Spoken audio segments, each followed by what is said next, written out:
আমি আলিয়া খাতুন 70 রেজিনগর বিধানসভা কেন্দ্রের 61 অংশের বিএলও। আমি দীর্ঘদিন 62 অংশেই বিএলও ছিলাম এবং সেখানে বিএলও হিসাবে কাজ করে এসেছি। 62 অংশের সকল ভোটার আমাকে ওই অংশের বিএলও হিসাবেই চেনে। কিন্তু এখানে এই বর্তমান যে এসআইআর এর কাজ চলছে, এই কাজের জন্য আমাকে 61 পার্টে বিএলও নিযুক্ত করা হয়েছে। তা এই 61 পার্টে বিএলও যে এসআইআর এর ফর্ম আমরা শেষ পর্যায়ে এসে পৌঁছেছি। আগে একটা হয়ে গেছে সার্ভে, একটা বাড়িতে বসে হয়ে গেছে একটা সমীক্ষা। সেই সমীক্ষায় আমরা যতটা পেরেছি বাড়িতে বসে কাজ করেছি। আমিও নতুন বিএলও ওই এলাকায়, আমি এখানকার বোমা হলেও নতুন, মানে আমি সবাইকেও চিনি না। তবে আপনাদের সহযোগিতা আমাদের কাছে খুব দরকার, খুবই দরকার। এখন এই শেষ পর্যায়ে এসে আমাদের এসআইআর যে ফর্ম যেটা দিয়েছে, যেটার জন্য আপনার আগ্রহ মেটা হয়ে বসেছিলেন যে কি হবে কিভাবে ফর্ম দেবে, কিভাবে ফিল আপ করবো, অনেকের দুশ্চিন্তা অনেক রকম ছিল। এক এক জায়গা থেকে এক এক রকম গুজব চলে আসছে হঠাৎ করে, যে না আমাকে ধরে নিয়ে যাবে, ওকে ধরে নিয়ে যাবে। তো এই রকমের কোনো কিছুই নাই, বেশি কলমও লাগবে না।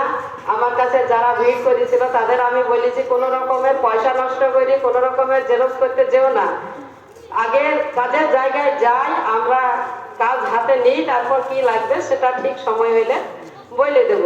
কিন্তু তা সত্ত্বেও যারা অনেক কিছু ডকুমেন্টস রেডি করে নিয়ে বসে আছে, যখন কেউ বাইরে থেকে আমাদের কাছে সার্ভে করতে আসবে তখন আমরা কি কি ডকুমেন্টস তাদের দেখাবো, কি কি ডকুমেন্টস তাদের পেশ করব, সেই হিসাবে নিয়ে আছে। তা আমাদেরকে এখনো আমার পার্টে 1161 ভোটার ইলেক্টর আছে। তা 1161 ফর্ম বিডিও অফিস থেকে সাপ্লাই করতে পারেনি। ওরা আমাদেরকে 301টা ফর্ম আমাকে দিয়েছে। আমি মনে করি আমার মশাইটাকেও 300 করেই ফর্ম দিয়েছেন। তার ভিতরে কালকে 300 ফর্ম দিয়ে বলছে আজকে কাজ শুরু করে দেন, আজকে মানে রিপোর্ট দেন। এর রাত 9টায়ও ফোন করে বলছে আপনার কটা ডিস্ট্রিবিউশন করা হলো, আপনি রিপোর্টটা দিবেন। কিন্তু ফর্ম তো সিঙ্গেল দেবে না, দেবে একটা ভোটারের জন্য 2টো ফর্ম দেবে।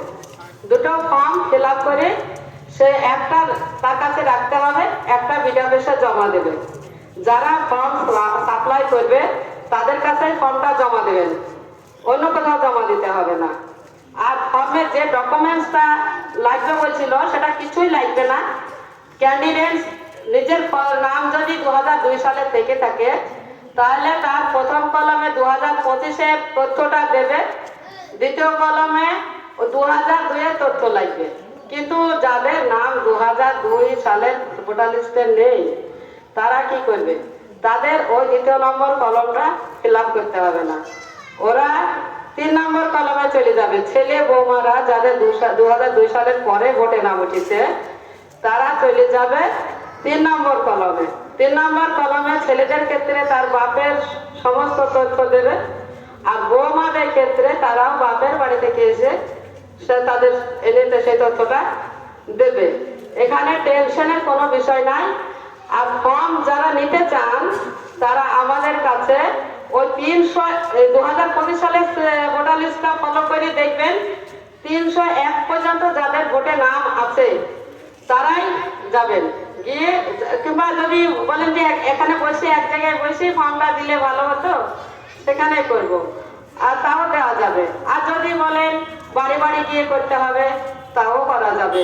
তবে বাড়ি বাড়ি গেলে আমাদের সাথে আপনাদের পক্ষ থেকে একটা বিএলএ লাগবে, মানে বুথ লেভেল এজেন্ট আমরা আবেদন করছি বা বিডিও অফিসে অর্ডার দিয়েছে যে আপনাদের সঙ্গে একটা বুথ লেভেল অফিসার থাকবে যে আপনাদের কাজে সহায়তা করবে। আর ভুল ভাল ফর্ম ফিল আপ করবেন না, ফর্ম একটা ভোটারের জন্য একটা, এটা মনে রাখবেন যে একটা ভোটারকে একটা ফর্মে ফিল আপ করার জন্য সাপ্লাই করা হয়েছে। তাহলে সেই ফর্মটা সঠিকভাবে কোনো হোয়াইটনার ব্যবহার হবে না। সেখানে যদি ভুল হয়ে থাকে একটা দাগ দিয়ে কেটে তার পাশে লিখবে, একটা দাগ দিয়ে। এবার সবাই তার ফর্ম ফিল আপ করতে জানে না, যারা অভিজ্ঞ ফর্ম ফিল আপ করতে জানে, নিজের বাড়ির হোক কিংবা পাশের বাড়ির হোক কিংবা আমাদের এই যে আজকে অ্যাওয়ারনেস সভাটা ডাকা হয়েছে, এরা নিশ্চয় আপনাদের শুভাকাঙ্ক্ষী, এরা নিশ্চয় আপনাদের ফর্মে কোনো ভুল না থাক তাই চাইবে। যেমন আমি চাই আমার বুথে কোনো ভোটার বাদ না যাক, আমার ভোটে কোনো ভোটারকে ডিভোটার আমি দেখাবো না, তেমনি ওনারাও চাইছেন একই কাজ। তাই ওনাদের সহায়তায় ফর্মটা ফিল আপ করার চেষ্টা করুন। আমিও ওনাদেরকে অনুরোধ করছি, যেসব অশিক্ষিত ভোটার আছে, যারা একদম ভোটার ফর্ম ফিল আপ সম্বন্ধে কিছুই জানে না, তাদের জন্য আপনারা একটা টিম করে তাদের সাহায্য করুন। আপনারা যেভাবে পারবেন সেভাবে তাদেরকে ভোটার লিস্টটা ফর্মটা ফিল আপ করে আমাদেরকে জমা দিতে আদেশ দেন বা নির্দেশ দেন, যেটা হলো সেটা। আর এই নিয়ে অযথা টেনশন করবেন না, কোনো রকম ডকুমেন্টস আমরা জমা নেব না। আমরা শুধু সাপ্লাই দেবো ফর্ম আর জমাও নেব, কালেক্ট করবো, ফর্মই কালেক্ট করবো। এর বেশি কোথাও যেতে হবে না, কিছু করতে হবে না। এবার ফর্মটা কিভাবে ফিল আপ করতে হবে ডিটেলসে আমাদের শেষনবী মাস্টারমশাই আছেন, উনি আপনাকে হাতে কলমে দেখিয়ে দিবেন। ওনাকে বলা হয়েছে উনি হাতে কলমে কিভাবে ফিল আপ করবেন সেটা দেখিয়ে দেবেন। আমি আর এর বেশি কিছু বলছি যে সবাইকে সালাম জানিয়ে শেষ করলাম।